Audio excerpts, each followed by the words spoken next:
नमस्कार, आप देख रहे हैं न्यूज 24x7 इंडिया। मैं आपके साथ निहारिका सिंह नागर। आइए नजर डालते हैं आज की खबरों पर। आदिवासी अंचल झाबुआ में लगातार चिटफंड कंपनियों की ठगी से पीड़ित लोग जूझ रहे हैं। आज ठगी पीड़ित जमाकर्ता परिवार तप जप संगठन द्वारा झाबुआ जिला मुख्यालय पर बड़ी संख्या में एकत्रित होकर चिटफंड कंपनियों के विरोध में स्थानीय बाबा साहब अम्बेडकर पार्क में विरोध प्रदर्शन किया गया। नारेबाजी करते हुए लगातार कंपनियों के एजेंटों ने अपनी समस्या संगठन में साझा करी। वहीं जिला प्रशासन को समस्या से अवगत कराते हुए पुलिस अधीक्षक और झाबुआ कलेक्टर तन्वी हुज्जा को ज्ञापन भी सौंपा। वहीं समस्या के हल न होने पर संगठन के पदाधिकारियों ने राशि न मिलने पर मतदान का बहिष्कार कर वोट न देने की बात कही। साथ ही रतलाम झाबुआ सांसद गुमान सिंह डामोर पर दुर्व्यवहार करने का आरोप भी लगाया। इसी के साथ सांसद पर एजेंटों के संगठन के पदाधिकारियों से खासी बहस होने की बात कही जा सकती है, जिस पर संगठन ने नाराजगी भी जताई है। झाबुआ से राकेश पोतदार की रिपोर्ट। क्या मांगे हैं और किस चीज़ को लेकर के आप विरोध प्रदर्शन कर रहे हैं? देखिए साहब, हम ठगी पीड़ित जमाकर्ता परिवार तपजप नाम से हमारी एक ऑर्गेनाइजेशन है और हम देश में जो ये ठगी की घटनाएं हुई हैं, लगभग 42 करोड़ लोगों के साथ ठगी की घटनाएं हुई हैं, उनका भुगतान कराने के लिए संघर्ष कर रहे हैं। भारत सरकार ने एक कानून बनाया है, अनियमित जमा योजनाएं पाबंदी कानून 2019। उसमें हर जिले के जिला कलेक्टर को सक्षम अधिकारी नॉमिनेट करते हुए सरकार ने ये व्यवस्था दी है कि वो अपने ज़िले के ठगी पीड़ित जमाकर्ता परिवारों से आवेदन लेगा, उस पर कानूनी प्रक्रिया आरंभ करेगा और 180 दिन में उनकी जमा राशि का 2 से 3 गुना पैसा उनको वापस करेगा। इसको लेकर के आज हमने कलेक्टर साहब को ज्ञापन दिया है। कलेक्टर साहब ने यहाँ पहले से भुगतान के आवेदन लेने के लिए एक स्पेशल काउंटर की स्थापना कर दी है कक्ष संख्या 15 में।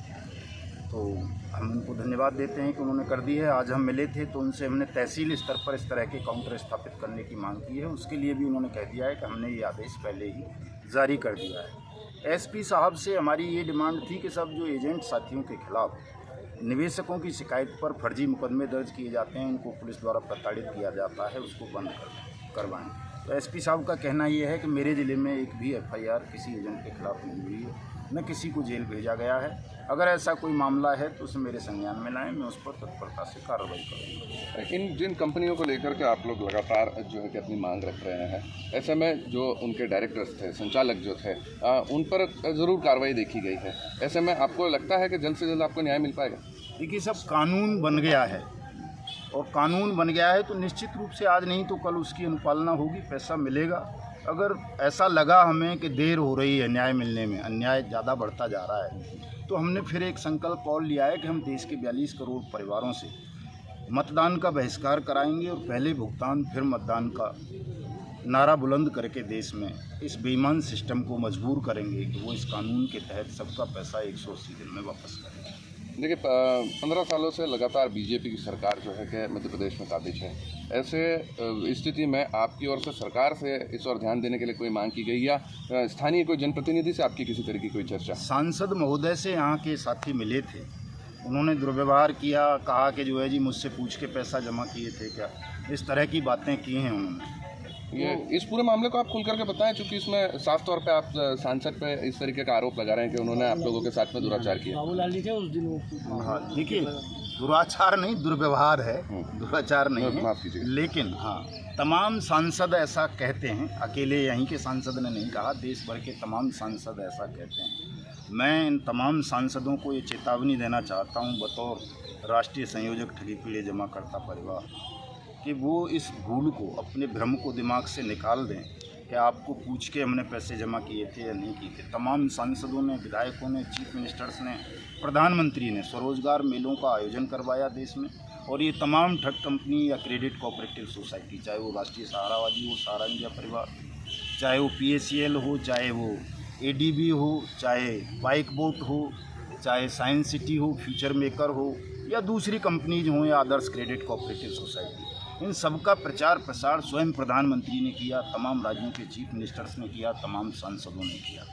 और ये तो भोली भाली जनता है, जब लगेगा कि यार देश का प्रधानमंत्री खुद प्रचार कर रहा है, वो कह रहा है लोकल का वोकल, ये बहुत अच्छी कंपनी आई है, ये स्टार्टअप है, इसमें निवेश करोगे तो रोज़गार की नौकरी मांगने की ज़रूरत नहीं है, 2000 रुपये लगा करके जो है 2000 करोड़ के मालिक बन जाओगे एक साल में, तो आम जनता तो झांसे में आई जाएगी। तो इन्हीं लोगों के द्वारा इन कंपनीज़ को प्रसारित किया गया, इसलिए आम जनता इनमें इतनी बड़ी तादाद में अपनी मेहनत की जमा पूंजी को फंसा सकी और डूब गई है। तो इसके लिए तमाम सांसद, विधायक और तमाम चीफ मिनिस्टर्स, प्रधानमंत्री और जितने भी ऑफिसर्स हैं वो भी इन्वॉल्व हैं। क्योंकि अगर मैं अकेले मध्य प्रदेश की बात करूं तो यहाँ PID एक्ट 2000 है और उसमें ये साफ साफ प्रोविज़न है कि कोई भी कंपनी या सोसाइटी जो जमा योजनाएं चला रही है वो किसी भी ज़िले में तब चलेगी जब उसका ज़िला कलेक्टर उसको NOC देगा और SP NOC देगा। तो आपने NOC दी, इसका मतलब आपसे पूछ के ही किया ना हमने निवेश। अगर आप NOC नहीं देते तो ज़िले में कैसे चल जाती कोई कंपनी या क्रेडिट कोऑपरेटिव सोसाइटी। तो ये कहना बहुत बचकाना है, बहुत निंदनीय है। ये कोई भी सांसद, विधायक या सरकारी अधिकारी इस बात को कहता है कि जी हमसे पूछ के निवेश किया था, तो ऐसे लोगों के खिलाफ हम देश को तैयार कर रहे हैं, सब जागरूक कर रहे हैं। या तो ये भुगतान करेंगे, कानून की अनुपालना करेंगे, ठगों को दंडित करेंगे, नहीं तो हम फिर मतदान का बहिष्कार करके पूरे सिस्टम को जमींदोज करने का काम करेंगे। मेरा एक आखिरी सवाल, लगातार जिले से संगठन में आपसे लोग जुड़ते जा रहे हैं, अनुमानित क्या संख्या है, कितने परिवार हैं ऐसे जो पीड़ित हैं? सर 42 करोड़ लोगों के साथ ठगी की घटनाएं हुई हैं पूरे देश में। हर ज़िले में लगभग 10 लाख लोग हैं जो ठगी पीड़ित हुए हैं। तो 42 करोड़ का आंकड़ा है पूरे देश का, उससे ज़्यादा हो सकता है, कम नहीं हो सकता। कई तो कलेक्टर मुझे ऐसे मिले देश भर में, जब मैं ज्ञापन देने गया तो कहा कि यार मेरे भी पैसे हैं, इसमें घरवाली ने लगा दिए मुझे बिना बताए। कलेक्टरों की ये स्थिति है। मेरे दिल्ली का एक IG साहब हैं, उनकी पत्नी ने बिना IG साहब को बताए कई 100 crore bike board taxi scam में फंसा दिया। कितने ही लोगों ने सुसाइड कर लिए, सब आत्महत्याएं कर ली हैं, 5 लाख से ज़्यादा लोगों ने।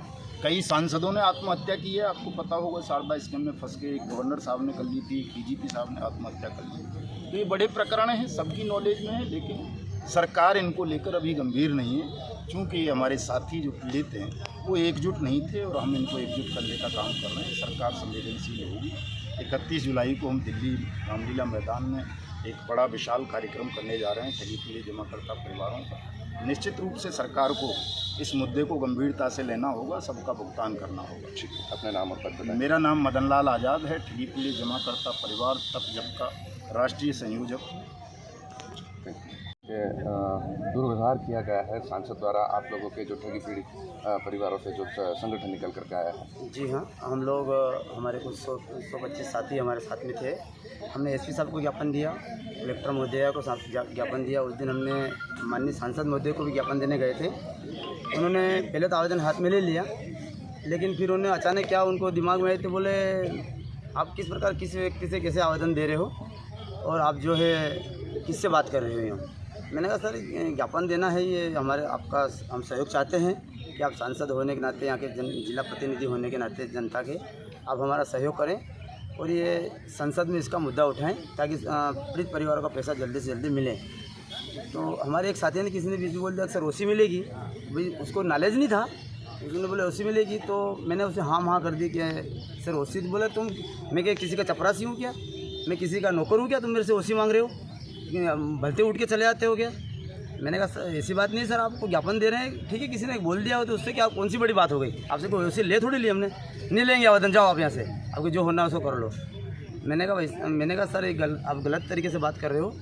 तो इतने में हम लोग सारे लोग इधर उधर हो गए। फिर मैंने मीडिया वाले को भी बुलाने का प्रयास किया, लेकिन चूँकि वो आने में थोड़ा लेट हो गए थे और फिर बाद में वो वहाँ चले गए। फिर बाद में मैंने मेरे मंडल अध्यक्ष से बात करी, मैंने कहा सांसद महोदय इस प्रकार से हमारे साथ दुर्व्यवहार कर रहे हैं और हमारा आवेदन लेने से मना कर दिया है।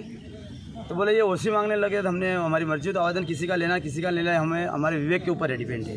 जनप्रतिनिधि पर अशोभनीय महसूस, हाँ अशोभनीय महसूस करा। उन्होंने उनको ये पता नहीं कि हम बहुत बड़ा जो ठगित पीड़ित परिवार पूरे देश के अंदर बहुत बड़ा परिवार है और परिवार बढ़ने जा रहा है। अगर एक कार्यकर्ता अगर 5 मतदान भी काटता है किसी पार्टी का तो ये उसको इस बात का आभास नहीं है कि चुनाव भी सर पे है, लेकिन उन्हें हमारे साथ में बहुत बदतमीजी की और दुर्व्यवहार किया। आपकी ओर से चेतावनी है कि अगर इस अगर हमारा सहयोग नहीं करेंगे तो हम उनका मतदान का बहिष्कार भी करेंगे। ठीक है, अपना नाम बताएं। बाबूलाल पाटीदार। अपना पद बता दें। मैं ठगी पीड़ित परिवार का उपाध्यक्ष जामुन जिले।